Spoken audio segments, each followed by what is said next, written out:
Unless you've been living under a rock, you'll have noticed the uproar and vitriol from the trans debate coming from the UK over the past 2 weeks between Jk Rowling and India Willoughby. On the 3rd of March, Rowling made a response to someone else on Twitter when this person asked, how would barring trans women from women's spaces protect against predators? They go in regardless and have since women's spaces exist. Back to the bathroom debate. When men, all men, however they identify, are banned from women's spaces, those who disregard the ban can be challenged inside the space and out. What we're saying is that allowing males into female-only spaces on the basis of their claim to be a woman removes an obstacle that has hitherto been proven to increase women and girls' safety. Rowling goes on to say that 88% of sexual crimes committed in changing or locker rooms happen in those that are unisex, because malign men don't have to justify their presence near unclothed women and girls. So personally, I'm with Jk Rowling on this. I don't think she's coming from a bad place. I think most people can understand that. This argument does seem to hold when we take, for example, Leah Thomas, who competed in the NCAA final. Prior to that, it would have been very unusual and alarming to see a male identifying as a trans woman in a female changing room exposing their male genitalia. There was now a culture in place of this person is a woman, you must accept them as a woman. None of the girls felt entitled enough to speak out. Of course, Leah Thomas did not assault anyone. If this were to occur and that person did happen to be a predator, then we may see more things happening because someone does not feel like they can speak out without being called a bigot. This is where things started to kick off. That same evening, another Twitter handle by the name of Socialist Stanley, so you can see what kind of person we're dealing with here. Socialist Stanley said, "Hi Joanne, so are you saying this lady should use the men's locker room then?" Socialist Stanley attached a video of none other than journalist India Willoughby, trans woman. Jk Rowling did not respond till the following day. I'm thinking, was Jk Rowling sitting on this, thinking about it, thinking about whether she should take the leap and say what she did? Jk Rowling replied, "You've sent me the wrong video. There isn't a lady in this one, just a man." Reveling in his misogynistic performance of what he thinks woman means. Narcissistic, shallow, and exhibitionist. So, wowza. Well, obviously, Jk Rowling knew the internet would explode. Socialist Stanley replied, "If India Willoughby is a misogynist, why did she become a woman? Think." It's very kind of simple thinking these people have, in my opinion. Jk Rowling asserted, "India didn't become a woman. India is cosplaying a misogynistic male fantasy of what a woman is." And this was the tweet that broke the internet and blew everything up. India was not part of the conversation so far, but India was furious. India said, "How dare you, Jk Rowling? I'm a woman, recognized in law and reality. Honestly, you are such a vile person. The most obviously transphobic thing you could say to a trans person, go get some therapy." India attached what looks like a screenshot of India's passport showing female and a screenshot of an article saying 2023 Woman of the Year nomination to somehow prove that Jk Rowling is in fact incorrect, bigoted, transphobic, and that India is in fact a woman. Yikes. India didn't stop there. India took to Byline, which is a media organization claiming to be seeking truth and demystifying the quote-unquote culture war bollocks. I've got a problem. Where do you go to get your news? Because wherever I look, I see propaganda, misinformation, and culture war bollocks. In this interview, India revealed that India had reported Jk Rowling to the police, believing this incident to be a hate crime. "I'm legally a woman. She knows I'm a woman, and she calls me a man. I have reported Jk Rowling to the police." And side note, in what I can only see as an interview that has been produced by an entirely blind or partially sighted production team, Jk Rowling has been quick to defend herself, claiming that accurately sexing trans-identified men who send misogynistic abuse to women is not discrimination. Man is not a slur. Jk Rowling also stated that some time ago, lawyers advised me that I did not only have a clearly winnable case, that India's obsessive targeting of me over the past few years may meet the legal threshold for harassment. And with so many people saying that Jk Rowling's comments were entirely unjustified, even if you believe that India is not a woman, lots of people believe that it was unnecessarily mean with Jk Rowling's platform with 14 million followers, that it went too far. However, based on what Jk Rowling says, we wonder, is there more history to this feud? Was Jk Rowling finally at breaking point? And what part did India have to play in this? Raises the question, who is in the right? And who is India Willoughby? More importantly, can we examine this to understand why the trans debate is so hostile and polarized even pushing notable and respectful authors such as Jk Rowling to engage in heated online spats. Hi everyone, welcome back to my channel. My name is Jack and I am very glad to have you back here with me. Thank you for returning. If you're new, welcome. And if you do enjoy my content, please take this moment to subscribe, like the video, hit the notification bell, and comment down below. I'd love to know what you think. Today, I'm here to discuss Jk Rowling versus India Willoughby and add a lot more context, hopefully, to the argument. First, let's look at overall trans discourse and why this debate in particular is so heated, so hostile, and so polarized. Why is this so different from a lot of other civil rights movements that we've seen in the past? Here are my 5 main theories. Number 1, political correctness. In this area of wokeness, social media, there is ongoing polarization anyway with the echo chamber life we live in. Western society is obsessed with race, class, sexuality. Quick point of privilege. First of all, James Jackson, Sacramento, he, him. Can we please keep the chatter to a minimum? I'm one of the people who's very, very prone to sensory overload. There's a lot of whispering and chatter going on. It's making it very difficult for me to focus. Point of personal privilege. Please do not use gendered language to address everyone. The trans movement in particular is the one sort of oppressed versus oppression narrative that Western society does not feel has been won. The next is institutional capture. Stonewall and other activist charities have really captured the corporate world, academia, education, media, music, healthcare, government bodies, basically all the places we get our information from. These institutions have an incentive to adopt the ideology to appear virtuous and be considered to be an inclusive employer, inclusive establishment, and also receive funding in some cases. Next is radicalized youth. All university and college campuses are pretty much left-leaning. You're bound to have skewed and biased opinions in the faculty and students. Virtue signaling and having this moral high ground for our youth has become the ultimate social capital. As your position of master, it is your job to create a place of comfort and home for the students that live in Silliman. You have not done that. By sending out that email, that goes against your position as master. Do you understand that? No, I don't agree with that. Then why the fuck did you accept the position? Because Who the fuck hired you? I have a different You vision. should step down. If that is what you think about being a master, you should step down. It is not about creating an intellectual space. It is not. Do you understand that? It's about creating a home here. You are not doing that. You're supposed to be an advocate. Trans identity, whether you like it or not, has become a growing trend.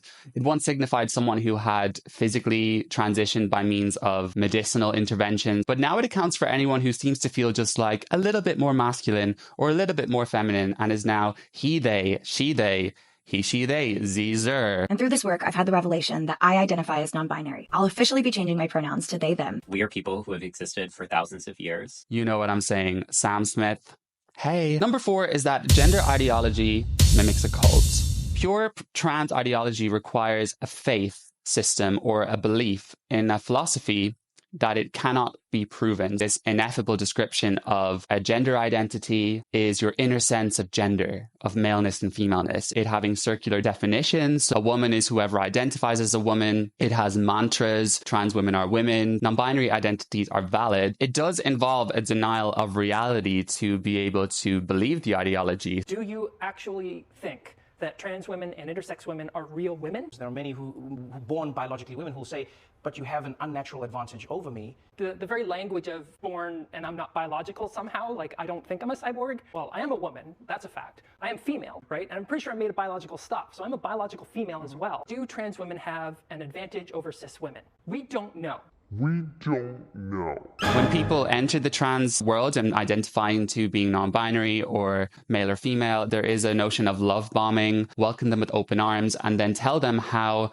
the cis, het, white people, the heteronormative part of the world is actually against them and they are the enemy. We otherize everyone else and convince people that they hate you, they're out to get you, therefore you need to stay with us because we love you and we accept you for who you are. To all of the cis people watching this, watch yourself. Also with gender ideology, if you even disagree with 1% of the worldview, then you are now part of the problem. In 2019, Natalie posted a tweet indicating that she didn't like how sharing pronouns in what she called hyper-woke spaces made her feel. And that inspired a really vicious backlash, where she was called a Nazi, a grifter, and a traitor to the trans community. People online not only targeted her, but demanded that her friends and people she'd worked with publicly denounce her.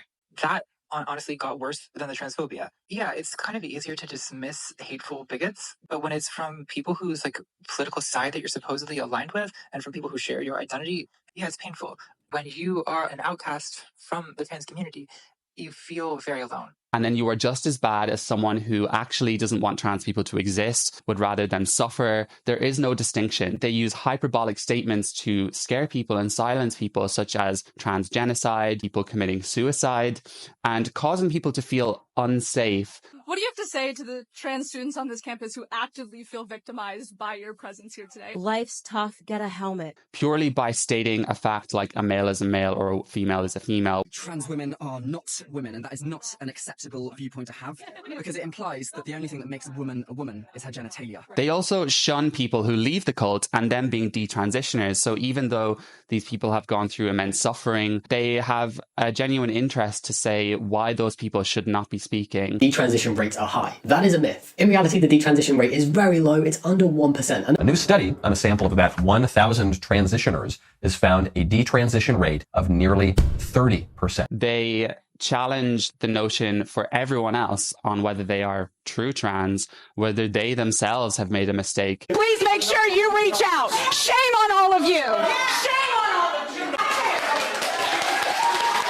Deplatforming, ruining people's careers, cutting people out of your life. It may be time to ditch your friend. So, interesting thing about going no contact. You are saving the relationship by destroying it. And perhaps worse, sending them rape threats, death threats, in some cases, actual genuine acts of violence. You need to leave. They need to be removed from the building because they're actually being aggressive and violent. She pushed me when she came in. I'm not she, you fucking cunt! My pronouns are they! I don't care about your pronouns. What, so you can film our faces so you can harass us? We are not harassing you. You are harassing us. They're all justified because trans people are the most oppressed. They have the smallest voice. A lot of extremely online trans people really don't have a strong sense of conviction in their own identity, which is why they need constant external validation to prop them up. They need to constantly be told that they're valid, that they really are the gender that they say they are. And if someone even obliquely threatens or questions their fragile self-concept, they lash out. And for some of those trans people, canceling celebrities on Twitter is the one kind of power they have. There's always this grace that we give trans people for enacting whatever they want. You can get a husband or a wife fired from their job, and that affects their whole family, their ability to feed their kids, but that is justified because you are on the right side of history. Being part of a cult is miserable. The only thing that you're worried about healing is your bruised ego and being confronted with your complacency in genocide and your obsession with upholding privilege. We do not need more nice white women. Are you kidding me? And stop asking marginalized people to do the work for you because you don't feel comfortable with it. See the world through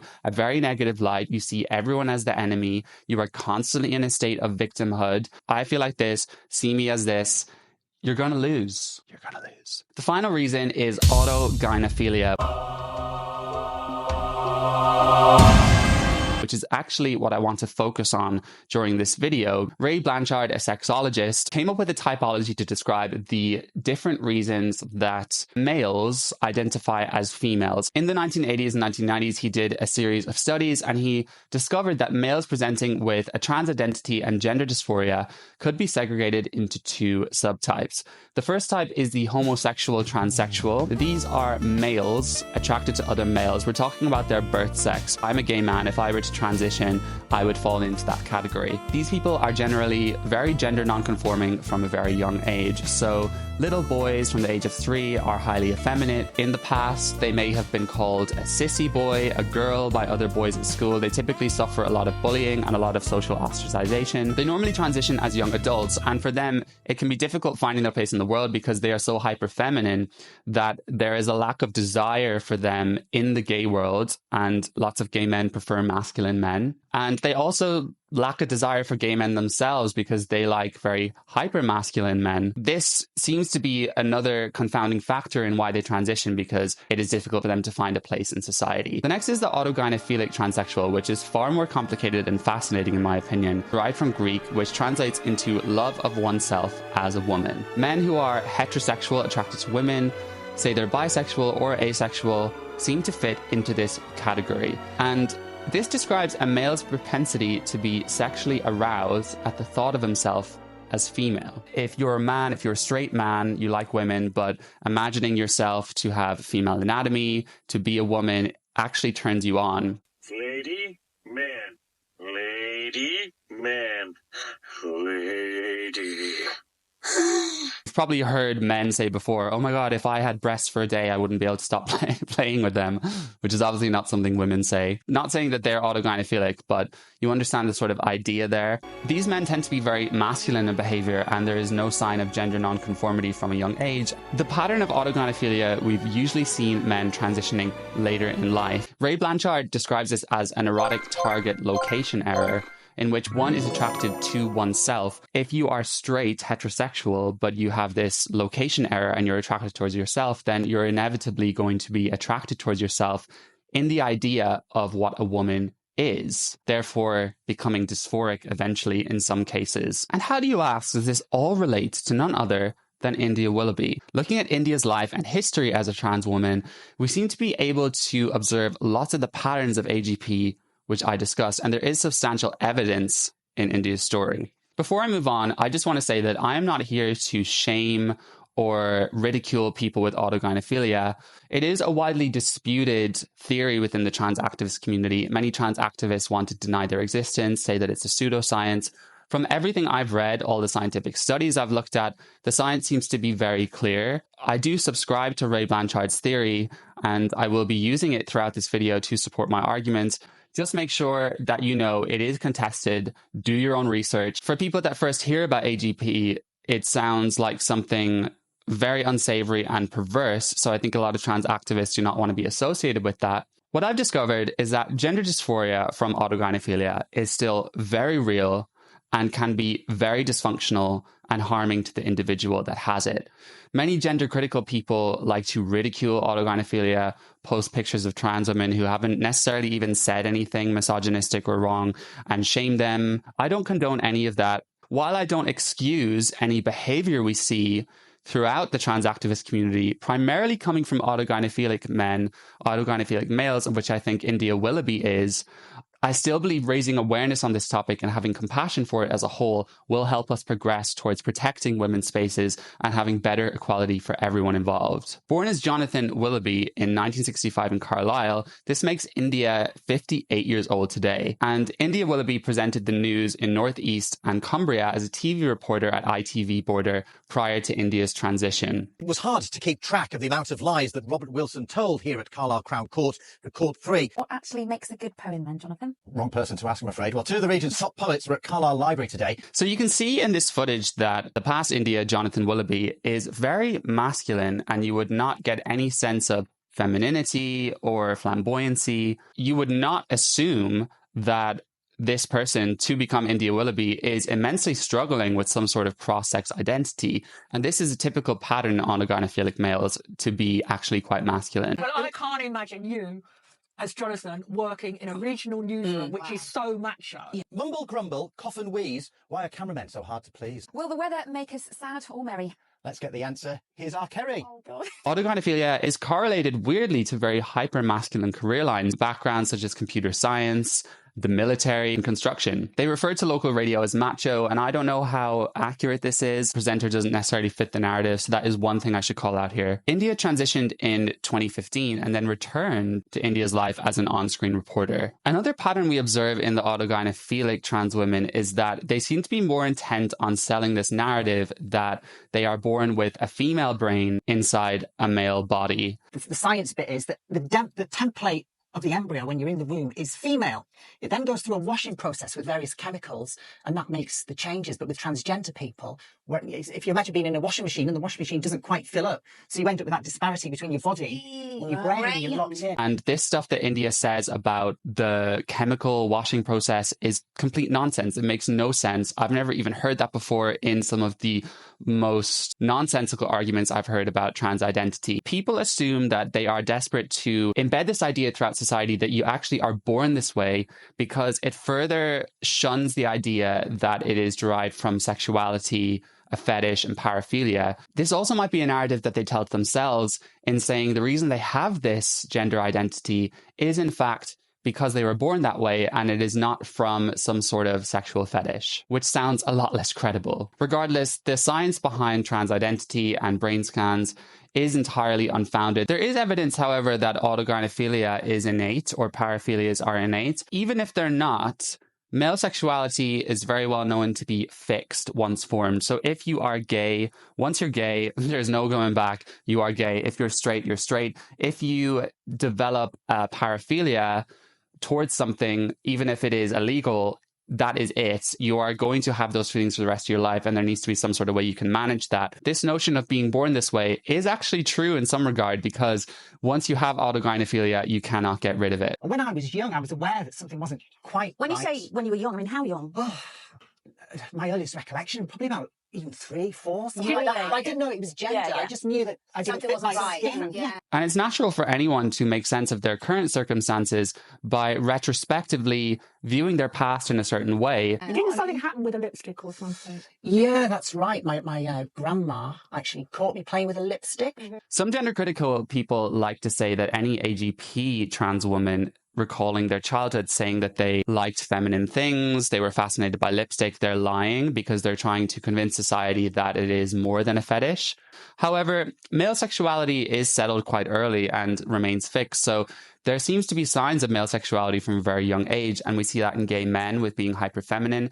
So it is quite likely that for the autogynephile, they do have those propensities from a young age of being fascinated by female items of clothing while not being naturally feminine. Autogynephilic men are known to be quite introverted, not dominating. They also are known to like the idea of being feminized or dominated in the bedroom, perhaps. And this could also play an element in them wanting to reject their masculine role, even from an early age. For the homosexual transsexual, it is often clear as day from the moment they come out of the womb that they are gay. It's normally very clear to even people in the town they grow up with, knowing, oh, that gender non-conforming kid. Growing up, there was probably only about 50% of me actually alive. Did you ever say anything as a child to anyone like, I feel different to other people? No. And the reason I didn't, I think because I grew up in the 70s. For the AGP, it often goes completely under the radar. They are not naturally feminine and therefore hyper aware of themselves. Adopting anything feminine would be an aberration or very obviously peculiar to everyone else. So these feelings of intense fascination with femininity and longing for femininity seem to build up alone in isolation. And unfortunately, this then builds a great sense of shame, resentment, and disgust towards themselves. I personally believe that autogynephilia needs to be more widely known by people. We need to have more compassion and empathy for it as a whole, because what's happening is a lot of these boys grow up with so much shame and embarrassment that their feelings are wrong, that they are dirty. They don't tell anyone about it. They suffer in silence. And then eventually when they reach breaking point, who's there to welcome them but this lovely trans activist community who is telling them, no, you're really just a woman. There's nothing wrong with how you feel. You should transition. And then radicalizing them to actually be quite hateful towards women. You've gone through years and years and years. You got married, had a lovely boy. India transitioned to age 49, which again fits the pattern and the narrative we see with autogynephilic men, where they have married someone and then later transitioned. Although it does seem like this trend has been changing because of trans becoming more socially accepted or even known by people. We've seen a lot of men transition after marrying and having children, so having a whole life and then leaving their wives. If you've heard of the term trans widow, that describes a woman who is married to a man and the man is now identifying as a woman. Your football-loving husband suddenly announced that he wanted to become your wife. Been together about 9 years. There was always something there. Don't think of anything else. So just so we make this clear, you are Warren. Got into the van and found a lipstick. Leaves the woman. In some cases, they stay together. And this tends to be very traumatic and difficult on the family.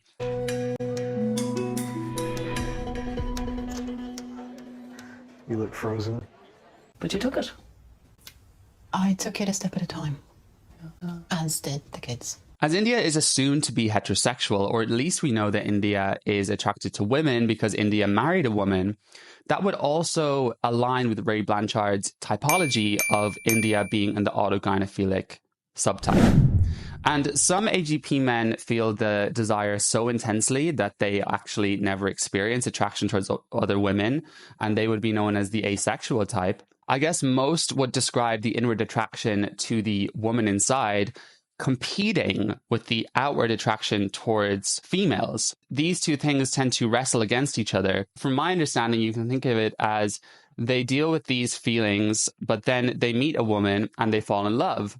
And the desire sort of abates. They think, okay, that must have just been a phase because they are infatuated with this person. But then once that relationship has passed the honeymoon phase, or perhaps their kids have grown up, there's less responsibility, then this desire comes flowing back. And you can think of it like a man who has been married to a woman for 20 years and then has an affair. And this is classic of the autogynephile, in which the sexuality is repressed over a very long period of time until it can no longer be resisted. We see a pattern of binge and purge with autogynephilic tendencies.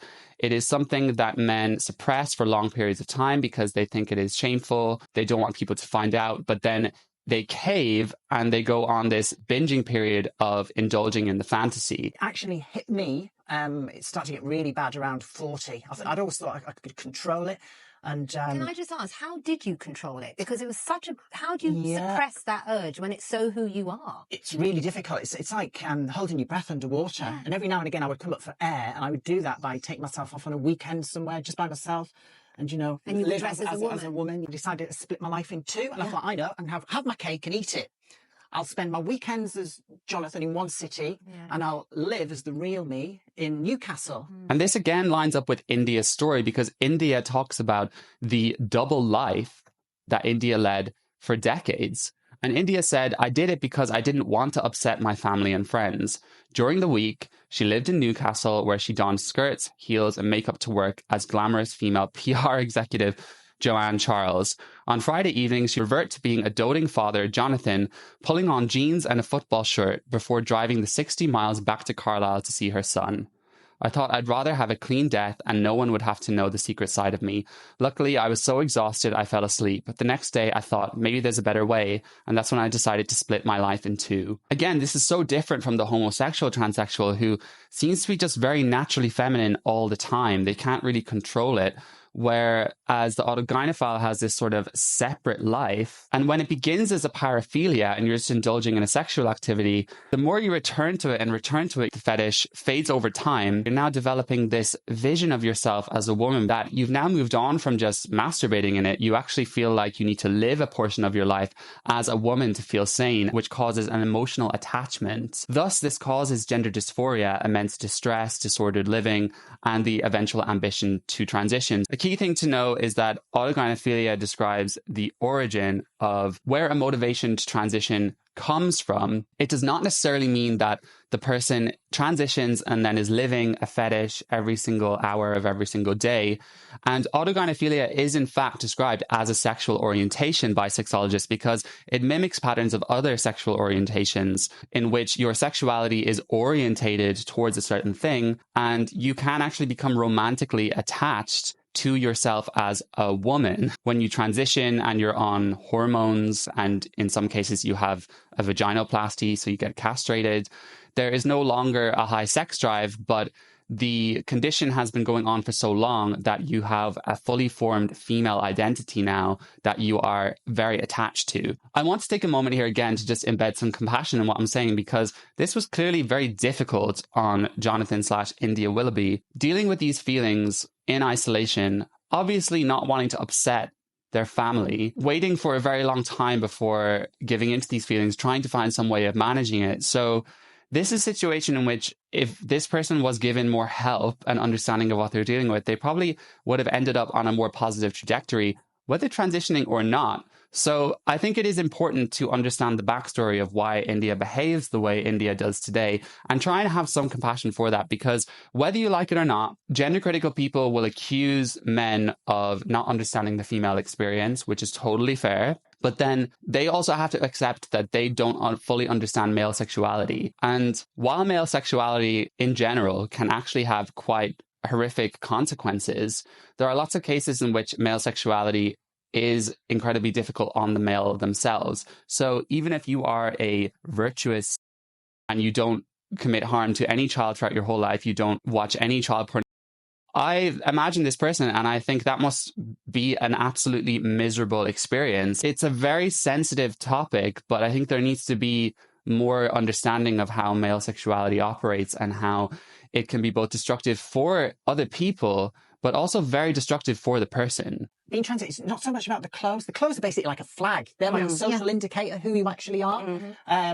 But it's actually just being out there and being accepted, you know, for the real you. Autogynephilia can also be separated into different categories, which may overlap. So we have transvestic autogynephilia, where they get aroused by wearing women's clothing, for example, a dress. Behavioral AGP, where they get aroused by doing feminine activities, which could actually be something like shaving their legs. We have physiologic autogynephilia, where they're attracted to the idea of having a period, having women's bodily functions. And finally, anatomic autogynephilia, where they're attracted to the notion of having a vagina, having breasts, having women's body parts. So it all sounds very strange, right? Some are not necessarily attracted to the clothing themselves, but by adopting the clothing and by looking feminine, then society starts to see them as more of a woman, or in some cases, if they pass, a woman. So this is all part of this fantasy, part of walking through the world as a woman, and the clothes are more of just kind of a vehicle to get there. A lot of people think these sort of things are a whim. Fetish. They're not. They are real. And it's very interesting here at the end. It sounds like India is just about to say it's not a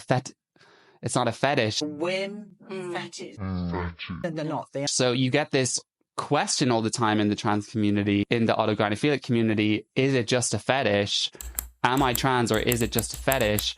And then people say, no, it's not just a fetish. They have all these reasons why it's so much more complicated than that, by this crazy innate gender identity that's trying to escape. But again, homosexual transsexuals never ask this. They never say, is it just a fetish? And the very concept of AGP denies AGP itself, because if you are so protective of the female identity that you cherish, then acknowledging it to be derived from a sexual fetish actually delegitimizes the identity as a whole. And many male to female transsexuals don't even realize that this is why they feel the way they do. They're also told by lots of other male to female transsexuals on Reddit that these feelings are normal. These sexual desires and masturbatory events are spurred on by a notion of suppressing your innate gender identity, and that being the only way you can release it. They also say that cis women also feel the same way, even though cis women do not become erotically aroused when painting their nails or thinking about having a period. You can really see from these clips, which were 6 years ago, India seems a lot more grounded and respectful in general.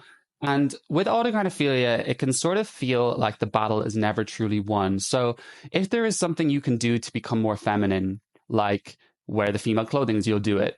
If transition is possible, and now you can actually get a neovagina, you'll do it.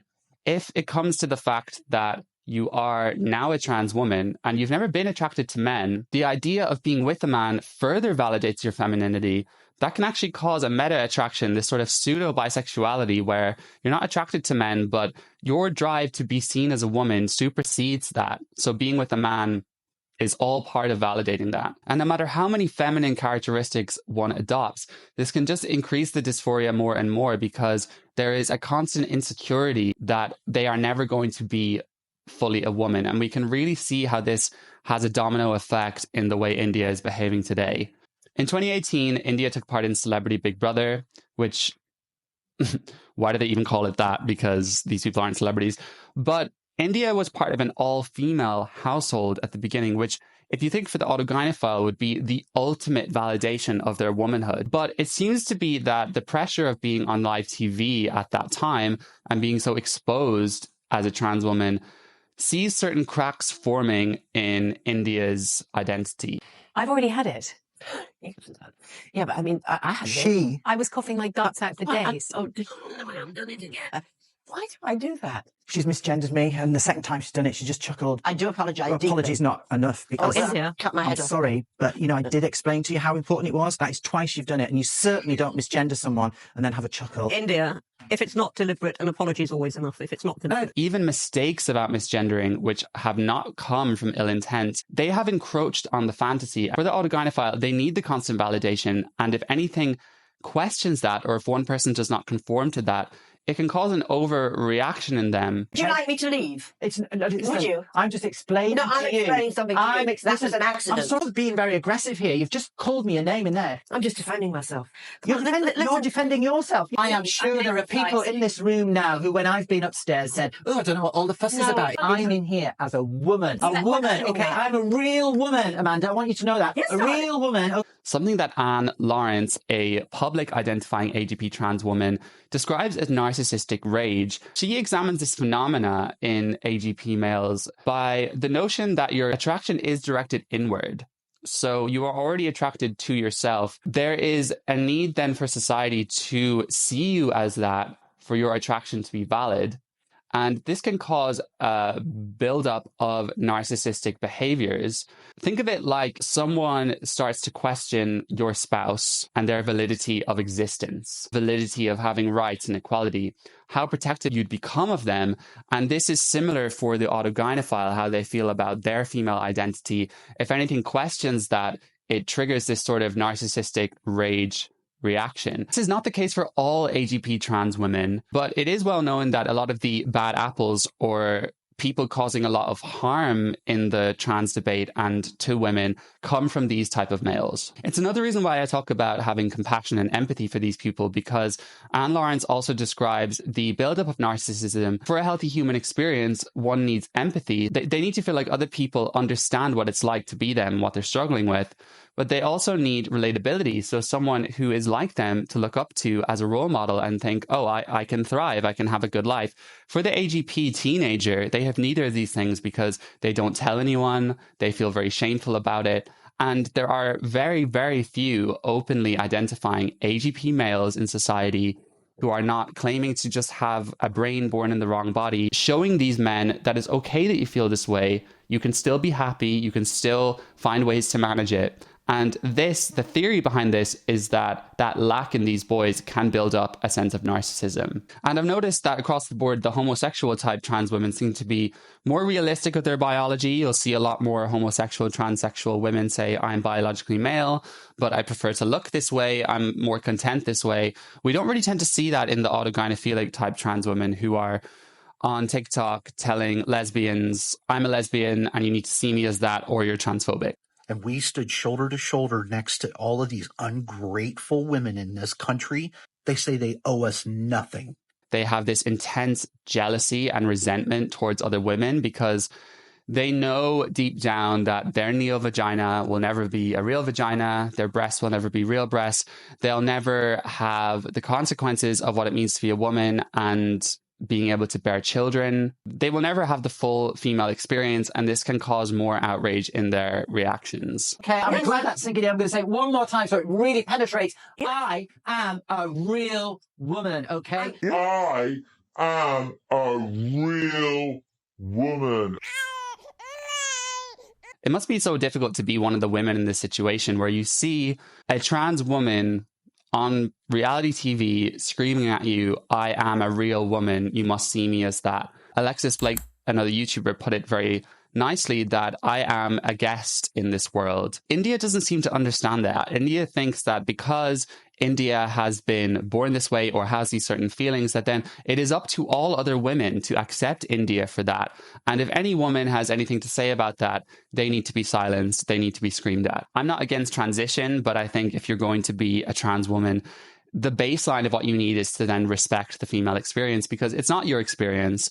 Your experience is different and that's fine. But if you want society to largely see you as a woman, you need to be respectful and you need to accept that this is different for other women. India has never got that. There's a notion of autogynephilic men still having their lingering male privilege. And when you transition so much later in life, and you've been masculine throughout your whole life, you may be used to having certain virtues, especially people that grew up, 30 years ago. When you try and enact that entitlement as a trans woman and it's not being given to you, this can cause a big cognitive dissonance for these men.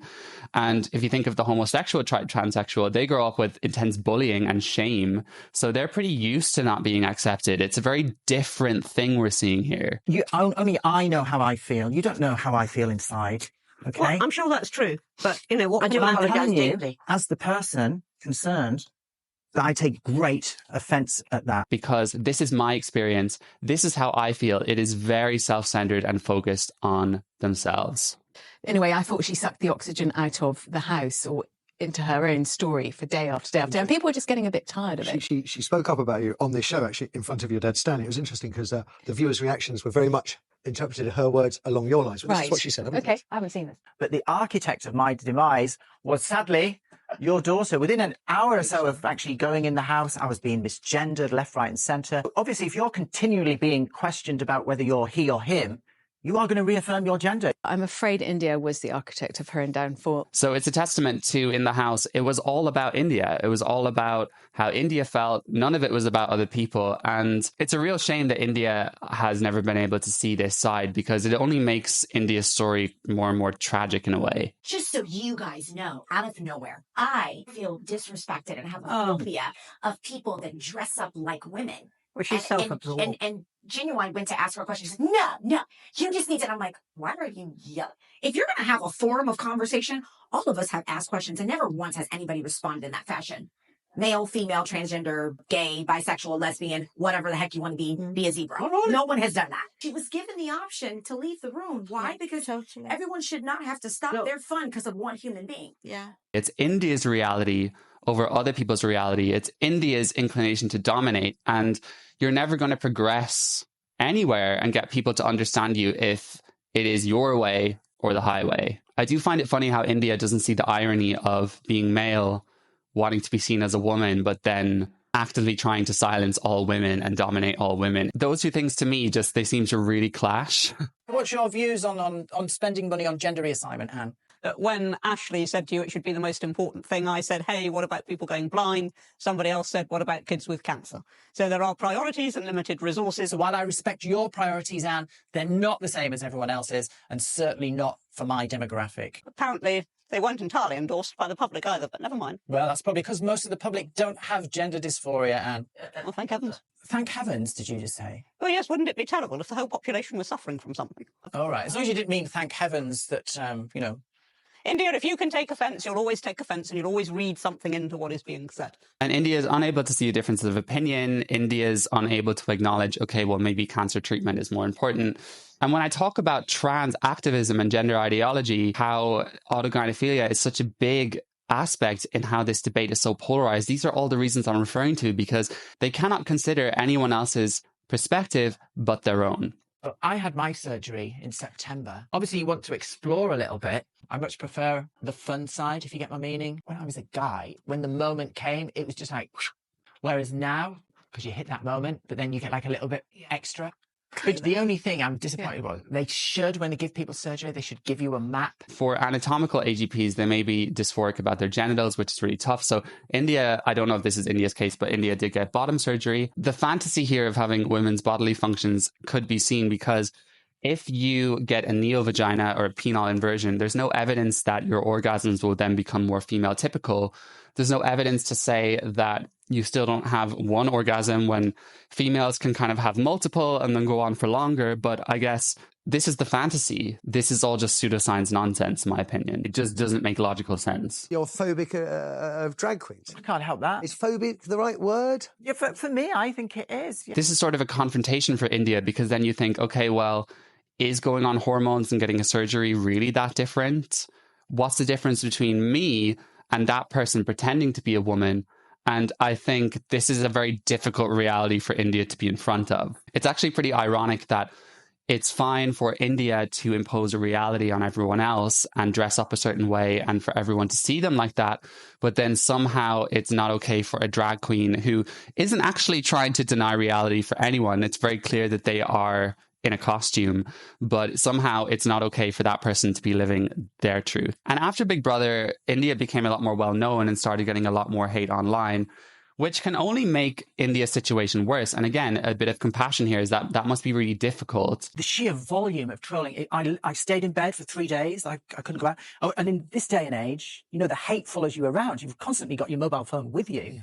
And it became a situation where I was switching my phone off for hours switching it on and dreading it, just seeing it load up and tick up that, you know, there's 80 messages. And I knew that nearly all of them. Being so public about this opens you to a lot more opinions on what society might actually be thinking, that no, you're not a real woman. You're not the same thing as a woman. And in some cases, that's fine. And in some cases, that really gets people's backs up. The gender critical movement also talks about how AGPs are intent on selling the fact that children can transition because it further legitimizes their claim that you're born in the wrong body, you can't change it, it's there from a young age, deflecting the fetish again. I don't know whether they actually believe this or not, but I think it is an easy sell for them. And we definitely see it more in the Rachel Levines, in people like India Willoughby. The AGP type trans women seem to be pushing child transitioning the most. But you think we should let younger people? Yeah, absolutely. I knew what I was from an early age, as you all did. And it's not fashion. You knew from? 3, 4, as soon as I started to become aware of the world. Children aren't in a permanent fashion. Nobody is fast-tracked. All these stories you read in the press about, you know, sex change factories almost of children being rushed through. And India must know that at the Tavistock clinics, a lot of kids were being pushed to puberty blockers after just 2 appointments, 4 appointments. But it suits India's narrative more to say there's no fast tracking happening. I make a point of just telling them I'm trans right from the start. Yeah. I think there's no point. See, that's interesting. I'm not brave enough to take that tactic. Again, lots of homosexual transsexuals would have no problem telling someone I'm a trans woman. And in fact, lots of men are very much into that. And it is a type of sexuality in itself. But for India Willoughby, telling a man from the outset I'm a trans woman would burst the bubble that they are fully a woman going on a date with a man. So every time this bubble is going to be burst just a tiny bit, that is seemingly very difficult for the autogynephile to deal with. I think if you just say it from the off, it's like turning up. I think of it as you're turning up and saying, look, I'm India and I've got a dodgy hip. Or, hi, I'm India, I used to have cancer. India doesn't recognize how dishonest this is. I think it is very cruel and dishonest to go on dates with people and not be honest about your trans identity. India likes to liken everything to something else. So India says, oh, if there was something wrong with one of my limbs, not the same thing. Having a different sex is very different to having a autoimmune disease or a long-term health condition. People, for the most part, very clearly are attracted to one sex or the other. And I don't think we should set the standards on. And you accept that transgender women are men, yeah? Would you have a problem? Now, I could be in a situation where I could be raped. Would you have a problem with me going to one of your refuges?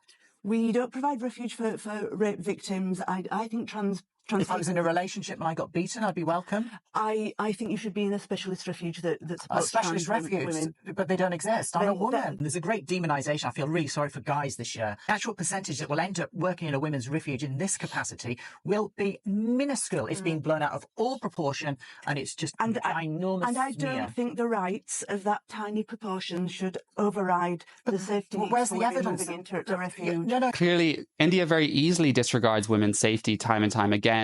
This woman is trying to state why it is important to have female-only refuges, and who is she being shouted down at and silenced? None other than a male. India is claiming to be a full, indisputably female person, 100%, no difference between me and another woman.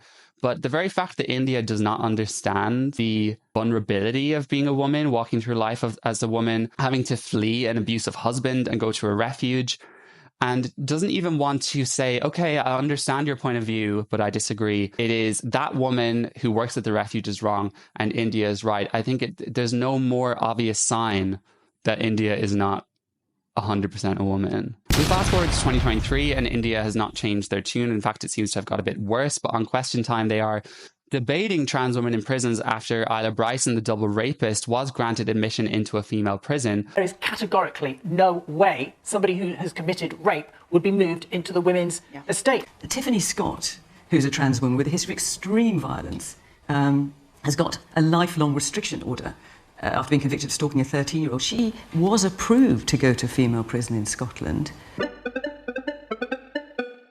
So if I was on a night out and I got raped, where would I be sent? Would I be sent to a male prison? That's where some people would like to send me, which would be ridiculous.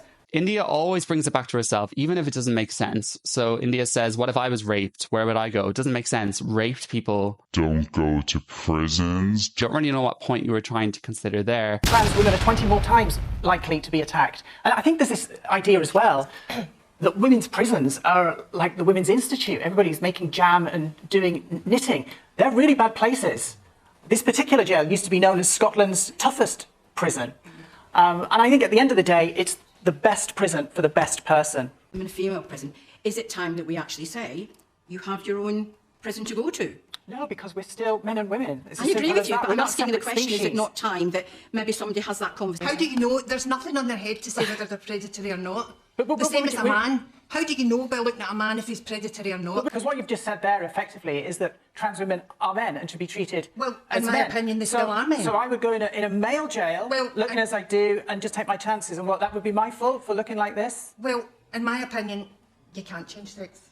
That's my opinion. You can't change sex.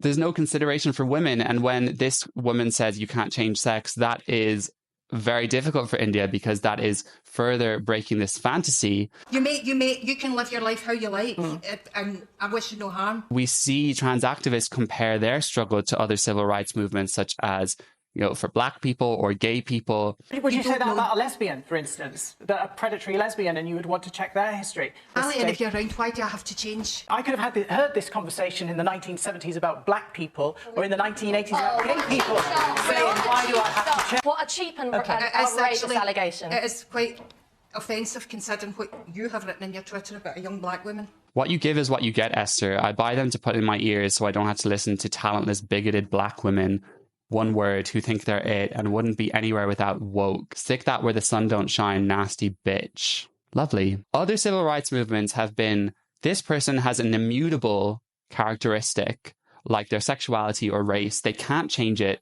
and therefore we need to treat them equally. They're not harming anyone. With trans activism, they're denying something that is objective reality, and then saying if you don't agree with that narrative, you are against the civil rights movement. So it is very different, very more complex. And by denying that reality, you are actually then infringing on other people's rights, those being women. I think deep down India knows this, that it's more complicated, but it's not advantageous to India's cause to acknowledge that. Biological women are biological women, trans women are trans women. And of course we have a legal process. And the mere fact that you hear India say, I am a biological woman. Legal process. You know, I'm biological, I'm a woman, I didn't choose to be trans. This is how I was born. This is not an opinion that is in any way grounded in reality. Despite living 49 years as a full man, India has now convinced herself that I'm a biological woman. It just doesn't make sense. India will do anything to convince society to see her as a woman. So she often clings to this idea of, my ID says female, my passport says female, people refer to me as female. That under the Gender Recognition Act and the gender reforms, you actually change Just be careful sex. holding your passport up for... Okay. sorry, but yeah, you change your legal sex. ID and government legislation, they're all social constructs. You know, we never were born to necessarily have a government. We were never born to have passports. It's very easy to put something legally in place, but that does not actually still mean that that is the case. In the past, the King of England was seen to be the representation of God, but that does not mean that it was real. And just because these laws passed, lots of people are critical of them and say, you never should have done that. And I do agree with that. I think trans people should be allowed to transition, live their lives. But I don't think that you should be able to change your sex on government documents, because then we are infringing on reality and we shouldn't be doing that. I think it is possible to refer to someone as she, her, but then in law and in documentation, it be referring to their biological sex. So that's kind of where I'm at. You know, you believe you were born into the wrong body and you're actually, and you changed gender to be a girl, then you would then expect to be at a girls' school, would you not? You would, absolutely. India here will disregard the safety of kids. So for her cause, it's more advantageous to put a male into a female boarding school, for example, if they're identifying as female. And she doesn't see any issue with this whatsoever. So do you think that any of women's concerns have been valid in the last 10 years about the trans debate? Any of them? I can't think of any, no. And we come to today, India, in this interview, even after all these years of being on talk show after talk show, debate after debate, being heavily involved in the Twitter conversation, seeing story after story of males taking spots from females in sports, rapists being put into prisons, females being terrified in female-only spaces, situations, females losing their gym membership when they report a man with a penis walking into their changing room.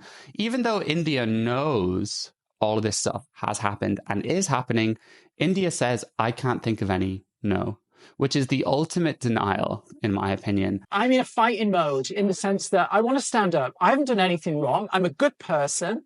I am a woman, whether people disagree with that or not. That is legal fact. I think while I've been compassionate about India's stories in the past and the struggle that's led her to this point, you can just see the self-centeredness and the breaking point that India has got to. India wants society to acknowledge her as a woman and then move on. But there are people who are interested in objective reality that are never going to do that. And I think India's mental health will only get worse and worse and worse if they do not find a way to accept that. And despite all this, was Jk Rowling's tweet justified? Was it necessary to be that mean to India?